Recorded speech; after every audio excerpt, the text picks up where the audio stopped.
नमस्कार, दिन भर की बड़ी खबरों में आपका स्वागत है। मैं हूं आपके साथ मानसी। आज इस बुलेटिन में बात होगी मोदी सरकार को लेकर राहुल गांधी के बड़े दावे की, ईवीएम पर अब बीजेपी की तरफ से उठे सवालों की। देखेंगे स्पीकर पद पर एनडीए में मचे घमासान को, पश्चिम बंगाल में बीजेपी सांसद की ममता बनर्जी से मुलाकात को, जानेंगे महाराष्ट्र एनडीए में क्यों मचा है घमासान, और बुलेटिन के आखिर में बात नीट पर सुप्रीम कोर्ट की सख्त टिप्पणी की। लेकिन दिन भर की तमाम बड़ी खबरों से पहले एक नजर आज की सुर्खियों पर। विधानसभा उपचुनाव के लिए कांग्रेस ने जारी की प्रत्याशियों की लिस्ट। हिमाचल प्रदेश की 1 और पश्चिम बंगाल की 2 विधानसभा सीटों के लिए प्रत्याशियों का किया ऐलान। यूपी में कांग्रेस के प्रदेशाध्यक्ष अजय राय ने पीएम मोदी को दी चुनौती। कहा, पीएम वाराणसी सीट छोड़कर एक बार फिर चुनाव लड़ें और जीत कर दिखा दें। अगर वो जीत गए तो मैं राजनीति से दे दूंगा इस्तीफा।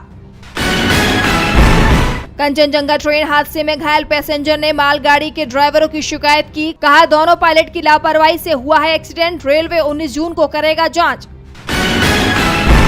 और शेयर बाजार में तेजी, 308 अंकों की तेजी के साथ 77,301 पर बंद हुआ सेंसेक्स, तो 92 अंकों की तेजी के साथ 23,597 पर बंद हुआ निफ्टी। ये तो थी सुर्खियां। अब बात आज की सबसे बड़ी खबर की। केंद्र की मोदी सरकार कितने दिन चलेगी, इस पर पहले दिन से ही सवाल उठ रहे हैं। और इस बीच कांग्रेस नेता राहुल गांधी ने बड़ा दावा कर दिया है।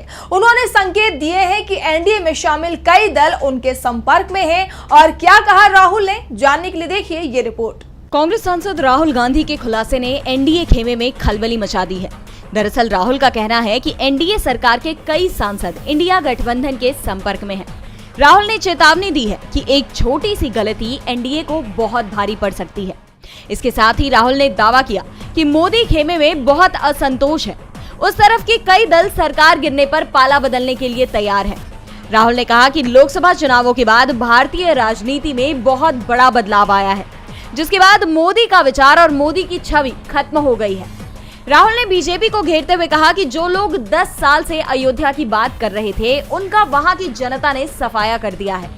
उन्होंने आगे कहा कि धार्मिक नफरत पैदा करने का भाजपा का मूल ढांचा और विचार दोनों ही ध्वस्त हो चुके हैं। राहुल के इस बयान से बीजेपी और एनडीए के अंदर छटपटाहट तेज हो चली है। आपको बताते चले कि लोकसभा चुनावों में फैजाबाद यानी अयोध्या सीट पर बीजेपी के लल्लू सिंह को सपा उम्मीदवार अवधेश प्रसाद ने लगभग 55,000 वोटों के अंतर से हराया था।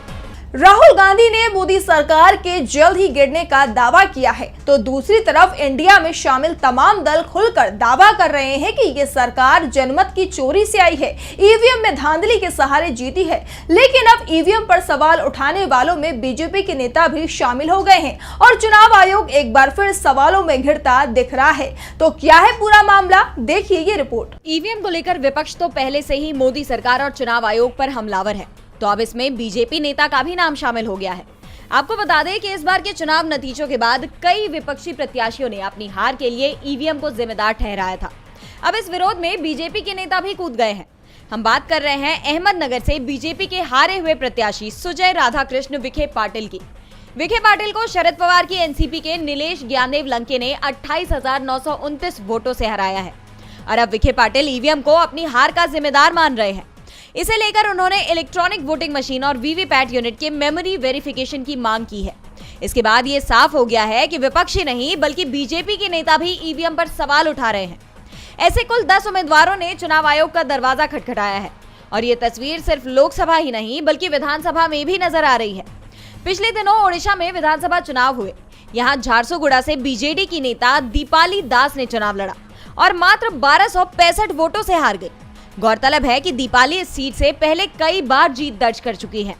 इसे लेकर दीपाली ने 13 मशीनों के सत्यापन की मांग चुनाव आयोग से की है। मतलब साफ है कि चुनाव लोकसभा का हो या विधानसभा का, ईवीएम में बड़े पैमाने पर हेरफेर हुई है।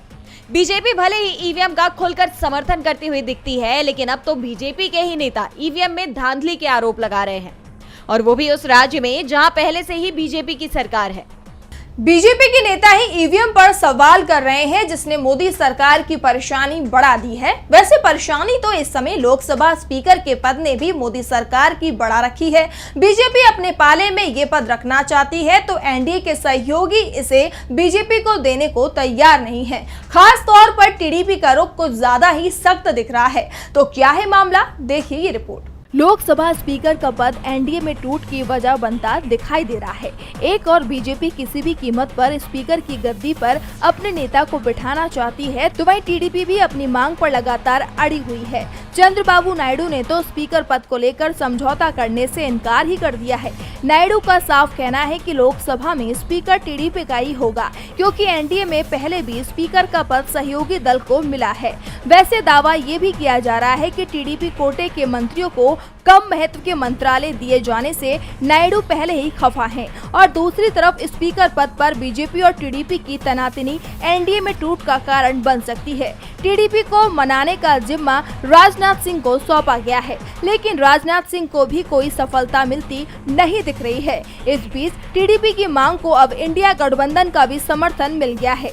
इंडिया गठबंधन का कहना है कि स्पीकर अगर टीडीपी का होगा तो वो उसे पूरा समर्थन देगी, और खुद इंडिया गठबंधन ने अपने लिए डिप्टी स्पीकर के पद की मांग की है।